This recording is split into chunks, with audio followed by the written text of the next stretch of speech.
দেখছেন AGT live 24/7। নরক নগুইতঙ্গ AGT Live 24/7। You are watching AGT Live 24/7। आप देख रहे हैं एजीटी लाइव 24/7। 27 ফেব্রুয়ারি শুক্রবার মৎস্য দপ্তরের উদ্যোগে আমবাসা মহকুমার 4.5 মাইল এলাকায় গড়ে ওঠা মৎস্য চাষ জ্ঞানার্জন কেন্দ্রের উদ্বোধন হয়। 50 লক্ষ টাকা ব্যয়ে এই কেন্দ্রটি গড়ে উঠে। নতুন এই ভবনটির ফলক উন্মোচন ও ফিতা কেটে শুভ উদ্বোধন করেন আমবাসা RD ব্লকের BSc চেয়ারম্যান পরিমল দেববর্মা সহ অতিথিবর্গ। অনুষ্ঠানে অন্যান্য অতিথিবর্গের মধ্যে উপস্থিত ছিলেন MDC ভূমিকানন্দ রিয়াং, দপ্তরের ধলাই জেলার উপ অধিকর্তা গৌরাঙ্গ চন্দ্র সরকার, দপ্তরের সুপারিনটেন্ডেন্ট তন্ময় দেববর্মা প্রমুখ। Bureau report AGT Live 24/7। Barendra Tripura, আমার বাড়ি হইল গুরুদনপাড়া BC। আজকে যে এই নলেজ সেন্টারটা করছেন আমরা লাগে খুব ভালো হইব, কেননা আমরা আগেকারের দিনে তো আমরা সহযোগিতা পাই না, বিভিন্ন মাছ রোগ থেকে বাঁচতে বা সহযোগিতা এসবও পাই না। এখন তো মনে করি, আশা করি যে এখন বিল্ডিং হয়ে গেছে গা এই যে নলেজ সেন্টার, তাহলে আমরা আরও অভিজ্ঞতা পাইব আশা করি। কারণ আমরা পোনা পাইছি, এরপরে মাছের খাউন পাইছি, এরপরে চুন পাইছি, খৈল পাইছি, বিভিন্ন মানে যেটা সরকার থেকে পাবো না আমরা প্রতি বছর পান। হ্যাঁ, প্রতি বছরই দেয়, প্রতি বছর পাওয়া যায়।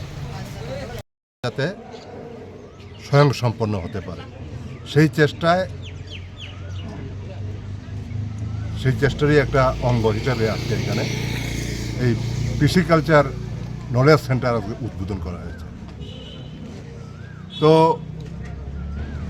এখানে আমাদের মধ্যে এই অনুষ্ঠানে উপস্থিত আছেন আমাদের গন্ডাছড়া ADC কনস্টিটিউয়েন্সির সম্মানিত সদস্য ভূমিকানন্দ রিয়া মহোদয় রয়েছেন, আমাদের এই এলাকার সুপরিচিত ব্যক্তিত্ব অমিত দেববর্মা, বিজয় দেববর্মা, আমাদের deputy director fishery, superintendent of fishery সহ অন্যান্য আধিকারিকরা।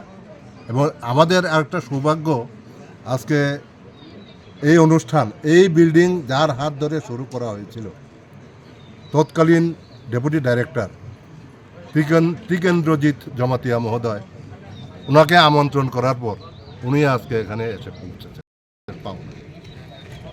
এই হচ্ছে আজকের এই অনুষ্ঠান। আমাদের পরিবেশিত এই সংবাদটি দেখার জন্য ধন্যবাদ। চিনিও কক্তমা নাইমা বাগুই বেলাই হাম্বাই। ये न्यूज़ कंटेंट देखने के लिए शुक्रिया। अगर आपका कोई सुझाव है तो हमें कमेंट कीजिए, सब्सक्राइब कीजिए AGT live 24/7। Thanks for watching AGT Live 24/7।